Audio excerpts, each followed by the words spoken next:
Para los cantantes de ópera, la proyección del sonido es una de las habilidades más valoradas, ya que es necesario lograr que la voz atraviese la orquesta y llegue a cada espectador.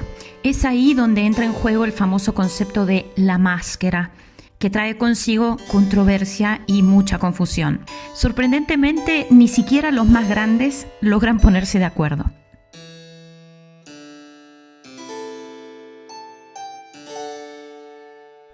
La máscara, una palabra italiana que significa máscara en castellano, hace referencia justamente a la zona que una máscara como las de carnaval cubriría el rostro. Pero a pesar de señalar un lugar físico en el cuerpo, resulta ser un concepto abstracto, una idea.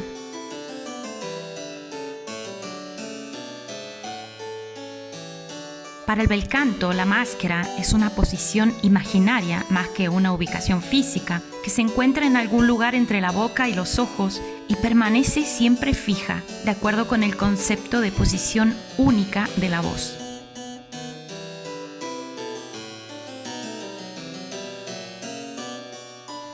En palabras de Antonio Juvarra, un gran divulgador de la técnica vocal, esta idea surge en el siglo XIX, cuando los foniatras intentaban describir esa posición verdadera, fácil y clara de la voz de la que hablaban los belcantistas. El problema es que quizás olvidaban que el arte del bel canto no se puede explicar a partir del resultado final del sonido, sino por el contrario, se debe explicar entendiendo todo lo que ocurre física y mentalmente antes de que el sonido abandone el cuerpo.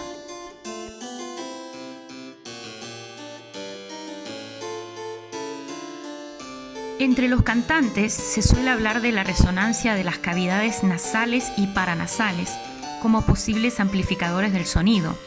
Un ejemplo de ello fue el gran tenor Alfredo Kraus, cuya voz tenía un potente squillo que llenaba los teatros con facilidad y con gran belleza, y quien defendía con ímpetu este concepto. Sin embargo, estudios recientes, otro dato que nos aporta Juvarra, sugieren justo lo contrario. Indican que, en lugar de ampliar el sonido, esta zona actúa como una sordina. La confusión está servida. En sus clases magistrales, Alfredo Kraus enfatizaba la idea de proyectar el sonido hacia la máscara y lo explicaba con estas palabras, y lo cito textualmente. Todo es cuestión de cerebro. Piensa en el agudo lo más alto que puedas. Si pudieras aplastar la voz aquí adentro, y se señala la frente, y al mismo tiempo ensanchar aquí, y también señala la frente, para hacer la cavidad y crear una caja armónica en ese sentido. Este pistón que aplasta el aire muestra ambas manos paralelas acercándose, que aplasta el aire pero que usted lo hace ensanchar aquí, y vuelve a señalarse la frente, y piensa en la nota muy alta, muy aguda y más clara.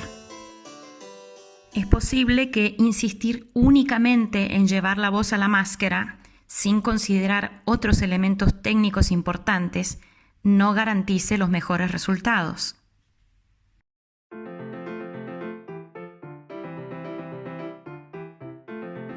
Birgit Nilsson, famosa por poseer una de las voces más icónicas del siglo XX, célebre por su potencia casi inhumana y por la perfección de su canto, también defendía la máscara como herramienta para contrarrestar una voz bloqueada en la garganta. Più leggero, più leggero. Come ho detto ieri, wie ich gestern gesagt habe, nicht wahr? Viel leichter und più avanti. Mehr in der Maske. No, era... No. Troppa gola. Zu viel von hier. Das möchte ich nicht. Das muss man hier sparen. Stütze. Qui e qui. Und nicht so viel drücken. molto più facile, più leggera. No. Capisci? Sì. Good. El estudio del canto y el armado de una voz lírica no son tareas sencillas. Requieren tener en cuenta múltiples factores y hacerlos funcionar en armonía. Un dato poco divulgado y muy interesante es que a partir de la mitad del siglo XIX comenzó a desarrollarse un nuevo enfoque en la técnica vocal. Se empezó a abandonar la antigua y laboriosa técnica del bel canto en favor de un estilo más accesible y más rápido de adquirir, en respuesta a los cambios que se estaban produciendo en el estilo musical, especialmente con la nueva inclinación de los compositores hacia el verismo.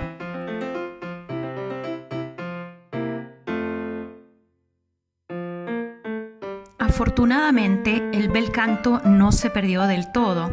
La gran María Callas desempeñó un papel fundamental al recuperar para el público las grandes óperas belcantistas, conmoviéndolo con sus intensas y emotivas interpretaciones y marcando el regreso de aquella exquisita tradición italiana.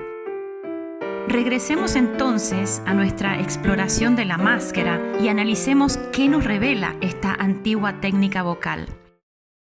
Beh, la maschera, sai, la maschera è quella di carnevale, voglio dire, cioè la mia sensazione di suono deve essere in bocca, perché è quello che controllo, è lo spazio vuoto che controllo, è quello della bocca, non quello della testa perché tanto è pieno, se lo utilizzo meno il cervello non lo so, però cioè, gli spazi vuoti che abbiamo nel viso sono minimi e non è che da lì esce la voce.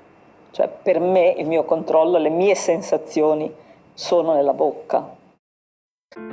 El concepto de Mariella de Villa está alineado no solo con la antigua técnica belcantista, sino también con los últimos estudios sobre el tema, como señalábamos al principio. La voz, al igual que cualquier sonido, necesita encontrar un espacio vacío para que las vibraciones se propaguen de manera efectiva, facilitando así la máxima proyección y la claridad del sonido, tan difíciles de lograr y tan deseadas en un cantante.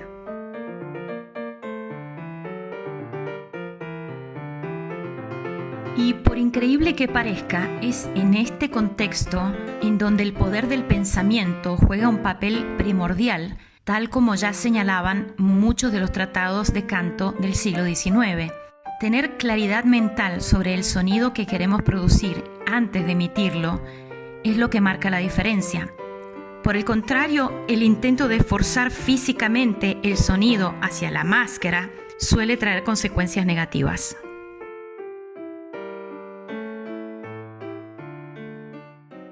La voce non va immascherata. Se uno manda la voce in maschera, la spinge in maschera, squasce in the mask, la gola si chiude.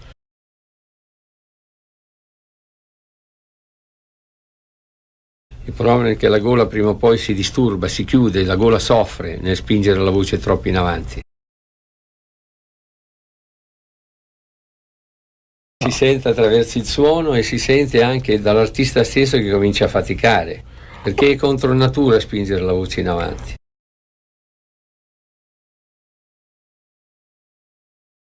La voce deve andare solamente in maschera attraverso il fiato. La voce è come una palla di rom.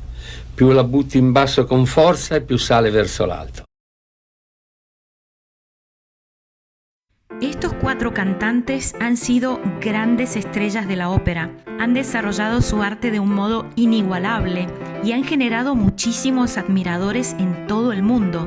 Podríamos deducir entonces que han encontrado la técnica perfecta. Sin embargo, presentan puntos de vista totalmente opuestos, como hemos visto, y aún así, cada uno ha demostrado una habilidad técnica increíble y sobre todo, han logrado la famosa proyección de la voz de manera excepcional. Entonces, ¿cantar en la máscara sí o no? El gran dilema: ¿nos dejamos guiar por los resultados que obtuvieron o nos guiamos por cómo explican lo que hicieron? Y la pregunta del millón: ¿hay una técnica única que se adapte a todos los cantantes o cada uno debe descubrir la suya propia? Esta pregunta ha generado debates apasionados a lo largo de la historia. ¿Y lo que funciona para un cantante realmente puede que no sea efectivo para otro. Es tan flexible la técnica vocal que puede adaptarse mejor o peor según para quién. El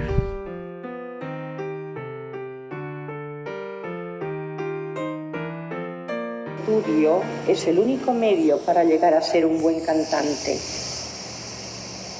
La medicina y la religión son dos vocaciones. El canto es una devoción a algo que se desconoce.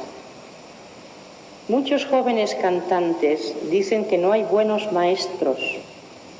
Yo les contestaría que la misma técnica de canto no es apropiada para todas las personas.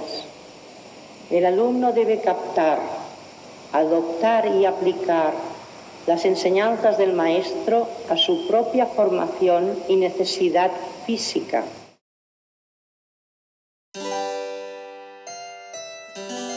Digamos que si la gran Montserrat Caballé nos aconseja seguir nuestra propia intuición en el canto, tal vez deberíamos hacerle caso.